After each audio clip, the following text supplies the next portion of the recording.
जय हिंद। स्वागत है आपका हमारे इस YouTube चैनल में। आज हम करेंगे छत्तीसगढ़ के प्राचीन इतिहास के लास्ट चैप्टर, लास्ट वीडियो। इसमें आपके पूरे प्राचीन इतिहास के जितने भी प्रश्न आए हैं उसको हम आज कंप्लीट कर लेंगे। ठीक है, स्टार्ट करते हैं आज का प्रश्नों पे। सबसे पहला प्रश्न है, सूरबल किस वंश का शासक था जिसका ताम्रपद बमनी नामक स्थान से प्राप्त हुआ है? ठीक है, तो इसका उत्तर है मैकाल का पांडुवंश। मैकल का पांडुवंश। शूरबल मैकल के पांडु वंश का शासक था जिसका ताम्रपद बमनी नामक स्थान से प्राप्त हुआ है। इस वंश में जयबल, वत्सबल, नागबल, भरतबल और सूरबल जैसे राजाओं का शासन रहा है। क्या क्या बल नाम हमने यहाँ पे देखा है? जयबल, जयबल, जयबल के बाद है वत्सबल, वत्सबल, वत्सबल के बाद है नागबल। ठीक है, ये नागबल हो गया। नागबल के बाद है भरतबल, भरतबल, भरतबल के बाद है इसमें सूरबल। ठीक है, तो ये इसके राजाओं का नाम है। ये अगला प्रश्न, प्राचीन छत्तीसगढ़ के निम्नलिखित किस राजवंश के शासकों ने त्रिकलिंगाधिपति की उपाधि धारण की थी? इसका उत्तर क्या हो जाएगा? ऑप्शन नंबर ए, सोमवंश के। ठीक है, सोमवंश के राजाओं ने त्रिकलिंगाधिपति की उपाधि धारण की थी। कौशल एवं उत्कल में शासन 1040 से 1065 तक करने वाला महाभवगुप्त चतुर्थ उद्भोत केसरी किस वंश का शासक था? ये सोमवंश के शासक थे जिन्होंने त्रिकलिंगाधिपति की उपाधि धारण की थी। किस सोमवंशी शासक ने त्रिकलिंगाधिपति की उपाधि धारण की? अभी हमने देखा है, कौन से थे? महाभवगुप्त। ठीक है, कौन है? महाभवगुप्त, जो उड़ीसा के सोमवंशी से संबंधित है। मारंजमूर शिलालेख किस शासक का है? मारमंजूर शिलालेख किस शासक का है? ये मारमंजूर शिलालेख किसका है? ये है हमारे ययति शिवगुप्त का। ययति शिवगुप्त, जो उड़ीसा के सोमवंशी शासक महाशिवगुप्त प्रथम से संबंधित है। कांकेर के सोमवंश का संस्थापक कौन है? कांकेर के सोमवंश का संस्थापक है सिंहराज। क्या नाम है इसका? सिंहराज। छत्तीसगढ़ के कांकेर क्षेत्र में सोमवंश का शासन था जिसके निम्नलिखित शासक थे। ठीक है, जिसके निम्नलिखित शासक थे, तो उसके क्या क्या शासक थे? उसके शासक थे कर्णराज और सोमराज। उत्तर हो जाएगा डी, 2 और चौथा। यह कहा जाता है कि छत्तीसगढ़ क्षेत्र में यह कहा जाता है कि छत्तीसगढ़ क्षेत्र में पाए गए पुरातत्व सिक्के ईसा पूर्व सदी दूसरी से संबंधित है। इन मूल्यवान सिक्कों का क्या नाम है? इन मूल्यवान सिक्कों का क्या नाम है? ताम्रपत्र, ताम्र मुद्रा बिल्कुल नहीं, रजत मुद्रा, स्वर्ण मुद्रा बिल्कुल नहीं, आहत मुद्रा या फिर पंचमार्क मुद्रा। भारतीय इतिहास के ईसा पूर्व 2-3 शताब्दी के कालखंड में मौर्य शासक का वर्चस्व था। इस दौरान छत्तीसगढ़ में पाए गए प्राचीन मौर्य के जो सिक्के हैं, है ना, जो आरंग, तारापुर, उड़ेला, इन स्थानों से मिले हैं। ठीक है, ये हमारे पंचमार्क मतलब आहत मुद्रा, जिसको ठोक पीट कर बनाया गया है। छत्तीसगढ़ में कहाँ से कुषाण वंश के सिक्के मिले हैं? छत्तीसगढ़ में कहाँ कुषाण वंश के सिक्के मिले हैं? छत्तीसगढ़ में बिलासपुर से कुषाण वंश के सिक्के मिले हैं। कहाँ से मिले हैं? बिलासपुर में कुषाण वंश के सिक्के मिले हैं। साथ में बिलासपुर के साथ साथ ये कोरबा से भी प्राप्त हुआ है। पुरातत्व विभाग 1987 ईस्वी में इस प्रख्यात मूर्ति खोजी जिसमें बहुत से प्राणियों में भाग सम्मिलित थे। इस शासन ने कौन से स्थान पर रखा है? इसी शासन ने कौन से स्थान पर रखा है? तो सबसे पहले आपको प्रश्न को समझना पड़ेगा। ठीक है, प्रश्न को समझना पड़ेगा। पुरातत्व विभाग ने 1987 ईसा में एक प्रख्यात मूर्ति खोजी है जिसमें बहुत सारे प्राणियों के भाग सम्मिलित हैं। इसे शासन ने कौन से स्थान पर रखा है? ठीक है, तो ये रखा है आपके ताला गांव में। ठीक है, और ये मूर्ति कौन है ये भी आपको पता होना चाहिए। ये मूर्ति आपके रुद्र शिव के नाम से जाना जाता है। रुद्र, जिसके आँख, कान, नाक, हाथ, पैर, मतलब शरीर के जितने भी अंग हैं वो किसी न किसी जीव से बने हुए हैं। ठीक है, दिखने में बहुत अच्छा लगेगा। अभी मैं नेट से डाउनलोड नहीं कर पाया हूँ। अगला वीडियो जब बनाऊंगा तो उसको डाउनलोड करके दिखा दूंगा आपको। मुंगेली जिले के समीप एक गाँव है अमेरिकापा, है ना, ताला मनियारी शिवनाथ नदी। अमेरिकापा मेनली उसको काला गांव के नाम से जानते हैं, मनियारी और शिवनाथ के संगम पर है। मनियारी नदी के किनारे ऐतिहासिक ग्राम ताला गांव स्थित है, जहां से बोनार्ड स्टोनर वर्ष 1987 में लाल बलुआ पत्थर से बनी 7 फीट और 4 फीट चौड़ी विलक्षण रुद्र वैभव, जिसको रुद्र शिव की प्रतिमा कहा जाता है। यह अष्टभुजी विशाल प्रतिमा है, जिसके अंग विभिन्न प्रकार के जीव जंतु, आंख, नाक, कान जो है अलग अलग जीव जंतु से बना हुआ है। यदि नेट में आप रुद्र शिव करके अभी आप अमेरिका आपा या फिर ताला गांव सर्च करेंगे तो भी आपको ये मिल जाएगा।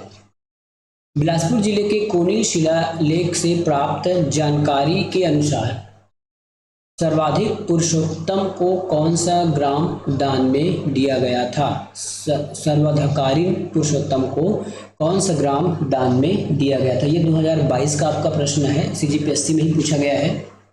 ठीक है, सीजीपीएससी में इस प्रश्न को पूछा गया है। तो इसका गांव का आपका नाम बताना है। इसका नाम है सलोनी। क्या नाम है? सलोनी। इस राज्य में प्राचीन काल में निम्नलिखित में से कौन सा राजवंश सर्वप्रथम था? तो मैंने पहले बताया था, इसका वंश है राजसी तुल्य वंश।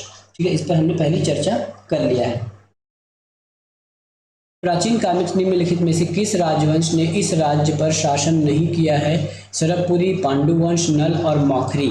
तो मौखरी वंश ने शासन नहीं किया, वहां से केवल एक मौखरी वंश की जो वास्ता देवी थी उसका विवाह हुआ था। ठीक है, निम्नलिखित राजवंशों ने प्राचीन काल में छत्तीसगढ़ में शासन किया? राजतुल्य वंश, शरभ वंश, नल वंश या फिर चक्रकोट का नागराज। ठीक है, तो इसमें आपको उत्तर बताना है, इसका उत्तर कौन सा होगा। ठीक है, तो इसका उत्तर हो जाएगा आपका राष्ट्रतुल्य वंश। यदि क्रम पद आ जाए तो राष्ट्रतुल्य वंश पहले आ जाएगा, उसके बाद आ जाएगा आपका नल वंश। ठीक है, नल वंश के बाद क्या आ जाएगा? सरबपुरी वंश, और अंतिम में आ जाएगा आपका चक्रकोट नागराज वाला। छत्तीसगढ़ के दुर्ग क्षेत्र में 7वीं एवं 8वीं शताब्दी में शैल वंश का शासन था। इनमें से आखिरी शासक थे, ठीक है, सॉरी आखिरी मतलब निम्नलिखित शासक थे। उसके निम्नलिखित शासक कौन से थे? उसके निम्नलिखित शासक थे आपके पृथ्वीवर्धन, जयवर्धन और श्रीवर्धन। पृथ्वीवर्धन, जयवर्धन और श्रीवर्धन। अगला प्रश्न, निम्नलिखित कथन को पढ़िए। समुद्रगुप्त की प्रयाग प्रशस्ति में उल्लेख है कि उसने कौशल के राजा महेंद्र को पराजित किया था। ठीक है, तो ये बिल्कुल सही है। सरबपुरी वंश के राजा प्रसन्नमात ने प्रसन्नपुर नगर बसाया, ये भी बिल्कुल सही है। सोमवंश पांडुवंशी राजा महाशिवगुप्त बलार्जुन ने सिरपुर की अनेक बौद्ध मंदिर विहारों का निर्माण कराया, तो ये भी बिल्कुल सही है। जिसके हिसाब से अ, ब, स तीनों सही है। निम्नलिखित में से कौन से कथन सही है? सातवाहन वंश की शक्ति क्षीण होने के बाद वाकाटक वंश ने अपना राज्य स्थापित किया। ठीक है, स्थापित किया, तो ये तो बिल्कुल सही है। वाकाटक वंश का पहला राजा प्रवर सेन हुआ, ये भी सही है। विंध्य शक्ति प्रवर सेन का पुत्र था, ये गलत है, तो ये ए और बी, एक और दो सही हो जाएगा। निम्नलिखित आपको सूची में लाना है। इस एक साइड आपका वंश का नाम लिखा है और दूसरे साइड आपको उस पर राजाओं का उल्लेख हुआ है। ठीक है, तो हमको इसमें बताना है कि कौन सा सही है। ठीक है, तो नल वंश से संबंधित कौन सा है? तो नल वंश से संबंधित है हमारे स्कंद वर्मन। तो देखिए अ का 3 होना चाहिए। अ का 3 किस में आप ऐसा भी बना सकते हो। अ का 3 तो ए में नहीं है, बी हो सकता है, सी नहीं हो सकता और ई नहीं हो सकता। बी और डी में से कोई एक आंसर होगा। अब देखते हैं शरभपुरी वंश। शरभपुरी वंश का कौन थे? तो ये थे आपके सुखदेव राज। ठीक है, ब का 4 होना चाहिए, तो ब का 4 डी में तो नहीं है, केवल बी में, तो बी सही हो गया। अब बाकी आप नहीं बनाओगे तो भी चल जाएगा। अब देखते हैं पांडुवंश। पांडुवंश में कौन से? तीवर देव थे। ठीक है, यदि आपको केवल पांडुवंश याद था तो स का 4 होना चाहिए था। देखिए स का 4 किस में है? सॉरी बोलता हूँ, स का वंश है ना, स का 1 किस में है? आपके बी और सी है ना, तो ये भी आपको कंप्लीट हो गया। सोमवंश कौन बचा आपका? शिवगुप्त। सोमवंश शिवगुप्त। अगला प्रश्न, आपको फिर से सुमेलित करना है राजा और उसके वंशों को। ठीक है, राजा और उसके वंशों को सुमेलित करना है। तो राजसी कुतुल्य में कौन से? भीमसेन आपको नाम बताया था मैं। ठीक है, तो भीमसेन ये हो जाएगा, राजपुरी से भीमसेन। तो अ का 3 किसमें है? क्या अ का 3 केवल और केवल आपके पास कौन इसमें हो जाएगा? इसमें ऑप्शन में ना आपको कुछ उल्टा पुल्टा कर दिया गया है। ठीक है। यहाँ पे कहीं पे ABCD उल्लेख नहीं, मैं यहाँ लिख देता हूँ ABC और ये D। ठीक है। तो अ का 3 मतलब अ में 3 होना चाहिए, ए में 3 होना चाहिए, तो ए में 3 केवल और किसके पास है,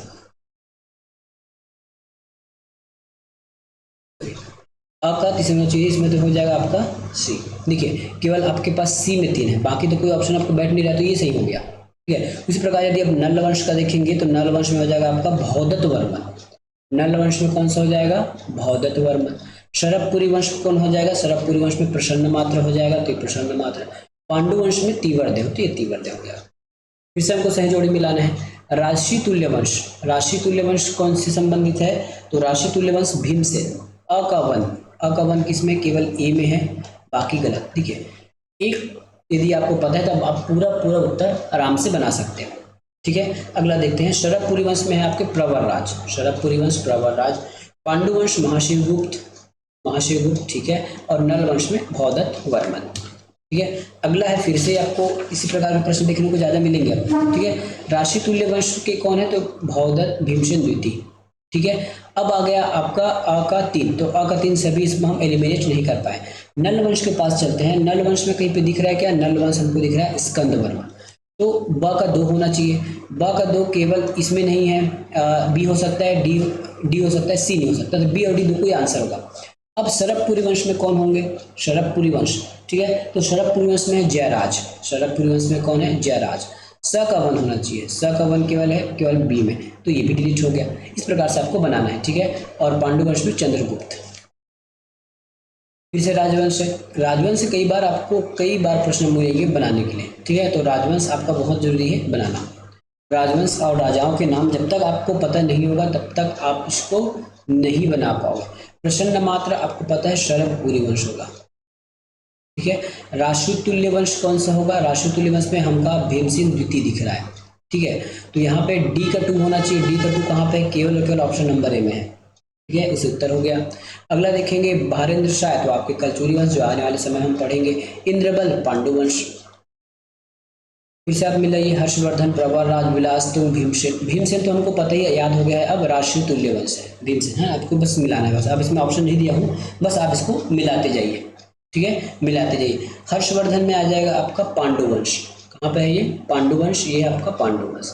ठीक है। प्रवरराज में आ जाएगा शरभपुरी वंश, ये प्रवरराज शरभपुरी वंश, और विलास तुंग नल वंश। शासक फिर आ गए कन्हरदेव, स्कंदवर्मन, हर्षगुप्त या फिर गुप्त, हर्षगुप्त। ठीक है। तो हर्षगुप्त कौन है, हर्षगुप्त आपके पांडु वंश से संबंधित, हमको जो याद है बस पहले उसको मिलाइए। हर्षगुप्त हमको पता है पांडु वंश, तो ये पांडु वंश। डी का 3 होना चाहिए, हमको डी का 3 कहाँ दिख रहा है, तो इसे एलिमिनेट नहीं कर पाएंगे। अब क्योंकि डी में 1 है तो हमको डी 1 का पता होना चाहिए। 1 किस में जा रहा है, नल वंश। नल किसका वंश है, नल वंश में कोई राजा थे क्या, तो नल वंश में कौन से राजा थे,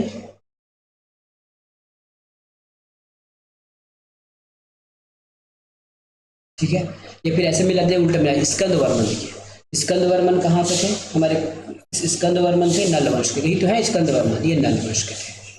तो बी का 1 हो रहा है, कहीं भी ऑप्शन है क्या, बी का 1, बी का 1 ऑप्शन नंबर सी। ठीक है, बी का 1 है क्या, option number C, option number C, B का 1, केवल बी का 1 है ऑप्शन नंबर सी में, तो ये उत्तर हो गया। अब देख लीजिए दुर्गराज किससे संबंधित है, तो दुर्गराज है शरभपुरी से संबंधित है, दुर्गराज शरभपुर से संबंधित है। कन्हरदेव जो है छिंदकपन से संबंधित है। आज का देखते हैं लास्ट प्रश्न, निम्नलिखित कथनों को पढ़िए। सिरपुर का लक्ष्मण मंदिर, सिरपुर का लक्ष्मण मंदिर शरभपुरी शासकों ने बनाया था। प्राचीन काल में बस्तर को चक्रकोट नाम जाना जाता था। भोरमदेव मंदिर शिलालेख नाग और फनी नाग वंश से संबंधित है। ठीक है। अब इसमें आपको बताना है कि इसमें कौन सा सही है और कौन सा इसमें गलत है। इसमें जो है ब और स सही है, ब और स सही है। ठीक है। सिरपुर का जो लक्ष्मण मंदिर है वो पांडु वंशी शासकों ने बनाया था, ना कि शरभपुरी वंशों ने, तो ये गलत हो गया। ठीक है। तो इस प्रकार से हमने जो अभी तक प्रश्न पूछे थे इतिहास से वो हमने PYQ के माध्यम से कर लिया। अगर समय मिला तो इसका डिटेल वीडियो लाने की कोशिश करेंगे, लेकिन मेरे को लगता है कि डिटेल वीडियो ना पढ़ के आप सीधा क्या करेंगे, इसको ऐसे ही पढ़ लीजिए और कोई ना कोई प्रश्न जरूर रिपीट हो जाएगा 5 नंबर में। मिलेंगे नेक्स्ट वीडियो में, धन्यवाद।